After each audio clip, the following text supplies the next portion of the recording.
26 नवंबर 2008 की शाम मुंबई शहर अपनी रफ्तार में चल रहा था। हर कोई अपने काम में बिजी था। किसी ने भी बुरे सपने में भी नहीं सोचा था कि अब से कुछ घंटे बाद एक ऐसी तबाही होगी जिसे पूरा मुंबई शहर नहीं भुला पाएगा। मुंबई को दहलाने के लिए आम कपड़े में आम दिखने वाले 8 लड़के स्पीड बोट से उतरते हैं। इतना नॉर्मल दिखने के बाद भी इन लड़कों को देखकर वहाँ के लोगों को कुछ अजीब फील होता है और कुछ मिस्टीरियस टाइप का लगता है। इसलिए उनमें से ही एक लोग जिनका नाम होता है भरत तोमर, वो इन लड़कों को रोकते हैं और इनसे पूछते हैं तुम कौन हो, कहां से आ रहे हो। तो ये जो लड़के होते हैं वो लड़के घबरा जाते हैं और घबराहट में ही एक लड़का बोलता है कि हम लोग स्टूडेंट हैं। तो कोई कुछ अपने आप को बताता है तो कोई कुछ अपने आप को बताता है। इतने में ही एक लड़का चिल्लाते हुए बोलता है कि तुम अपने काम से काम रखो, तुमसे क्या मतलब है। अब रात का समय था और एक ही उम्र के 8 लड़के अपने कंधे पे बड़ी बड़ी बैग लेकर बिना किसी को कुछ बताए वहां से चले जाते हैं। भरत को इन लड़कों पे शक होता है जिसके कारण वह इसकी जानकारी मुंबई पुलिस को भी देते हैं, लेकिन मुंबई पुलिस इस बात को हल्के में लेती है और यही हल्के में लेना ही मुंबई पुलिस को भारी पड़ता है। अगर समय रहते मुंबई पुलिस इस पर एक्शन ले लेती तो शायद मुंबई में इतना बड़ा मौत का तांडव नहीं होता और उस दिन का इतिहास 166 लोगों के खून से सना नहीं होता। वहां से निकलने के बाद सभी लड़के दो दो के ग्रुप में डिवाइड होकर अपने की गई टारगेट लोकेशन की ओर निकल पड़ते हैं। इन लोकेशन में CST railway station, Taj Mahal palace hotel, Lloyd cafe और नरीम हाउस शामिल था। वो सारी जगह वहां से बस कुछ ही दूरी पर थी। हालांकि उस बोट में 8 लड़के नहीं आए थे बल्कि 10 लड़के आए थे।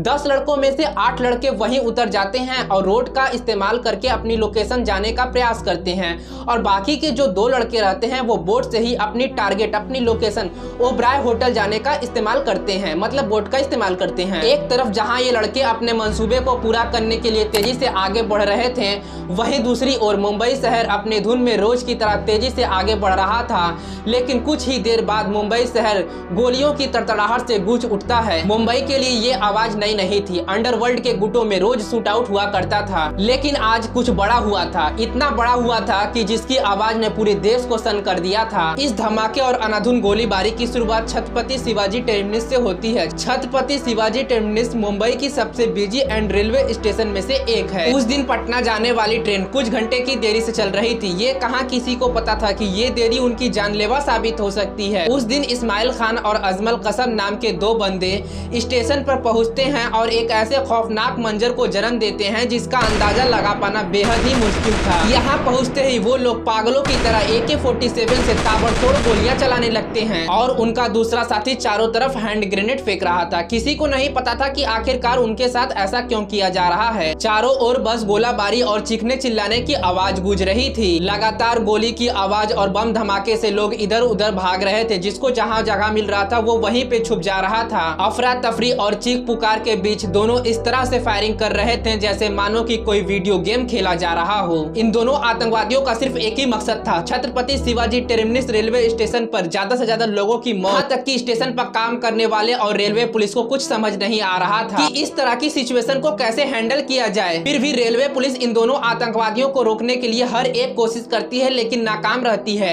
क्योंकि ये दोनों आतंकवादी पहले से ही प्लान बनाकर आए थे और इनके पास हर तरह के हैंड ग्रेनेड और बंदूक AK-47 मौजूद थे। और यहाँ पे बात कर लीजिए रेलवे पुलिस के पास, तो रेलवे पुलिस के पास उनकी ड्यूटी रिवॉल्वर ही सिर्फ मौजूद थी, जिस कारण वो इन आतंकवादियों का सामना नहीं कर पाते और वहीं पे शहीद हो जाते हैं। लेकिन इसी बीच रेलवे के एक कर्मचारी विष्णु दत्त राम अपनी जान की परवाह किए बिना अनाउंसमेंट करके सभी पैसेंजर को आगाह कर देते हैं। अनाउंसमेंट सुनते ही कई लोग अपनी जान को बचाकर भागने में कामयाब होते हैं, तो वहीं कई लोग आतंकियों के चपेट में आ जाते हैं। सिर्फ 1 घंटे में ही 58 लोग की मौत हो जाती है, तो वहीं 104 लोग घायल हो जाते हैं। जब CST रेलवे स्टेशन पर गोलीबारी चल रही होती है तभी इसकी इंफॉर्मेशन पुलिस वालों को भी लग जाती है, लेकिन इससे पहले पुलिस वाले कोई एक्शन ले पाते हैं। इससे पहले ही एक और खूनी खेल खेला जाता है और इस बार लोकेशन अलग थी। मुंबई के लियोपोल्ड कैफे में उन्हीं 10 में से 2 आतंकी शुएब और नाजिर सेम वैसा ही CST रेलवे स्टेशन जैसे घटने को अंजाम देते हैं। लियोपोल्ड कैफे में अपनी शाम को हसीन बनाने में लोग डूबे हुए थे। किसी को भी आने वाले पल की कोई भी खबर नहीं थी। पार्टी में शामिल किसी को भी ये अंदाजा नहीं था कि ये शाम उनकी आखिरी शाम होने वाली है। खुशी और जश्न के माहौल में खोए हुए थे तभी दो नौजवान लड़के अपने हाथों में हथियार लेकर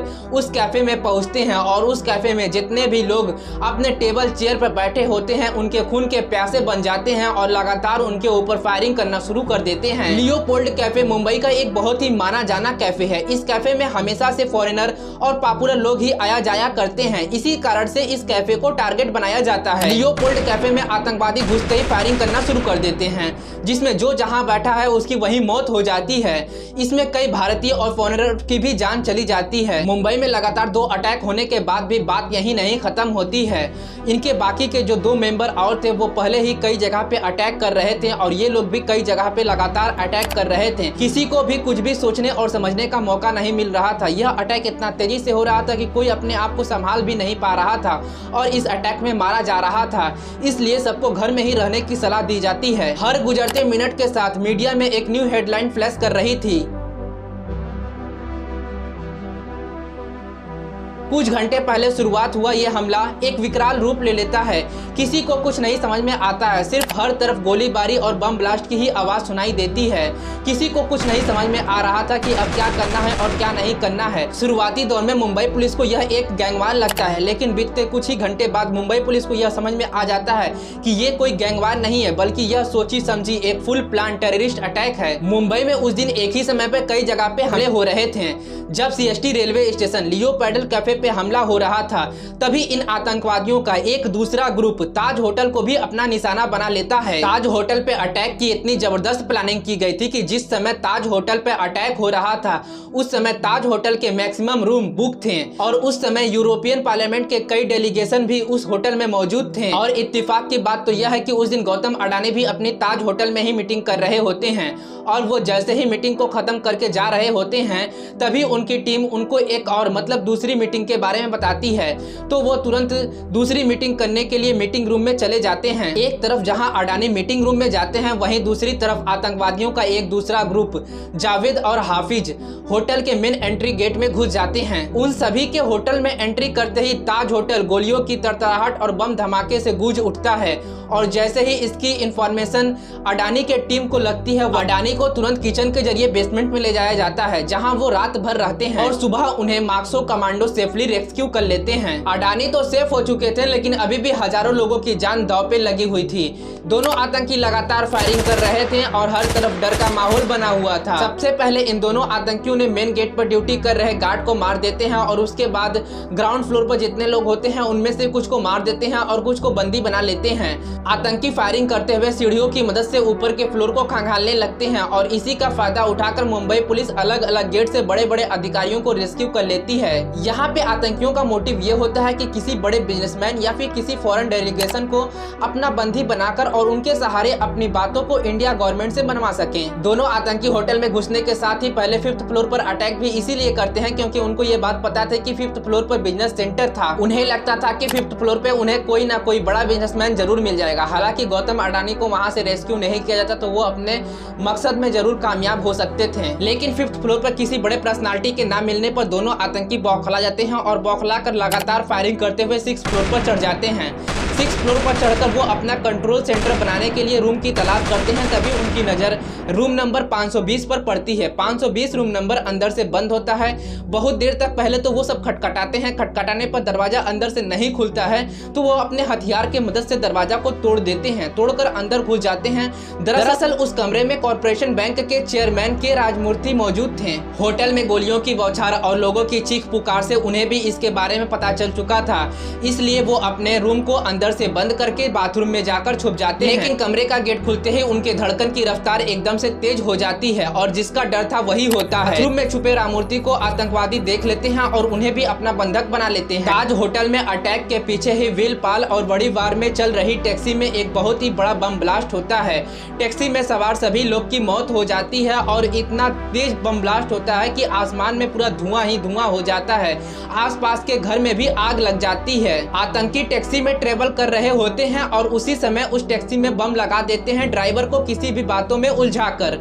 और फिर उसके बाद टैक्सी से वो सब उतर जाते हैं। उतरने के बाद कुछ ही देर बाद टैक्सी में बम ब्लास्ट होता है। बम ब्लास्ट से भी मुंबई पूरा दहल उठता है और उससे भी कई लोगों की मौत हो जाती है। दरअसल टैक्सी में बम लगाने का काम भी उन्हीं 10 आतंकवादियों में से वही टेररिस्ट करते हैं जो इधर से उधर टैक्सी की मदद से इधर से एक पोजीशन से दूसरी पोजीशन पे जा रहे थे।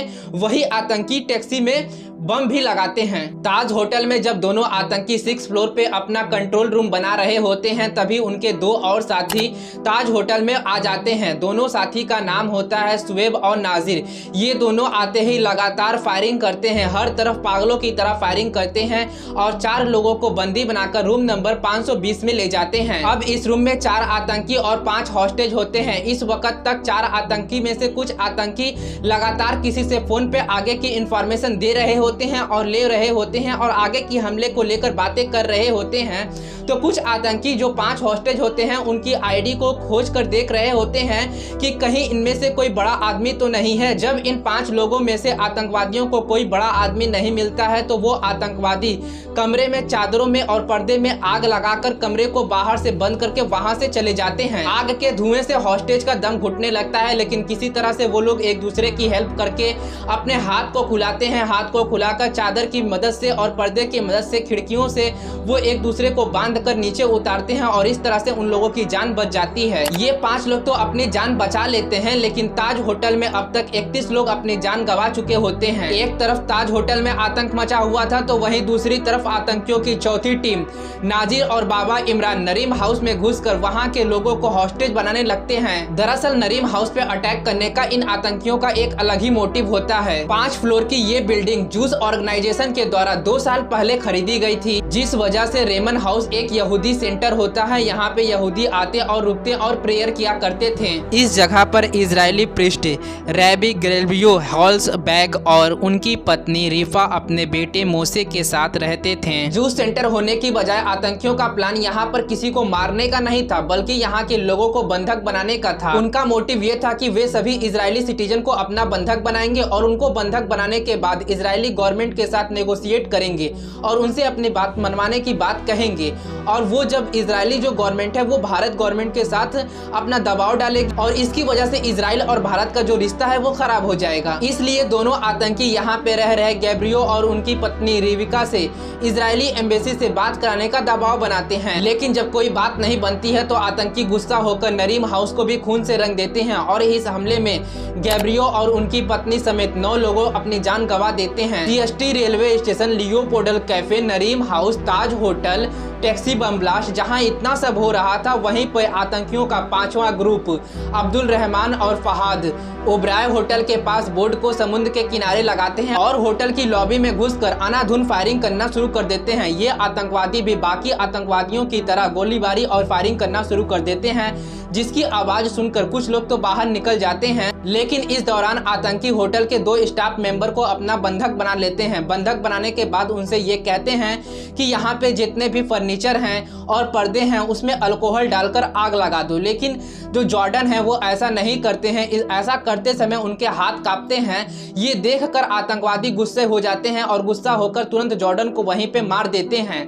जॉर्डन को मरते ही यह काम अब प्रदीप को सौंपा जाता है, लेकिन प्रदीप जैसे तैसे इस काम को अंजाम देता है। इसके बाद प्रदीप से वीआईपी लोगों के बारे में आतंकवादी पूछताछ करते हैं। यहाँ पे प्रदीप थोड़ा चालाकी दिखाता है। जैसे ही वो लिफ्ट के पास पहुंचता है वो तुरंत लिफ्ट के अंदर घुसता है और घुसते ही बटन जो है वो नीचे के लिए दबा देता है और तुरंत अपने अंदर जाता है और तुरंत लिफ्ट के सहारे वह नीचे आ जाता है।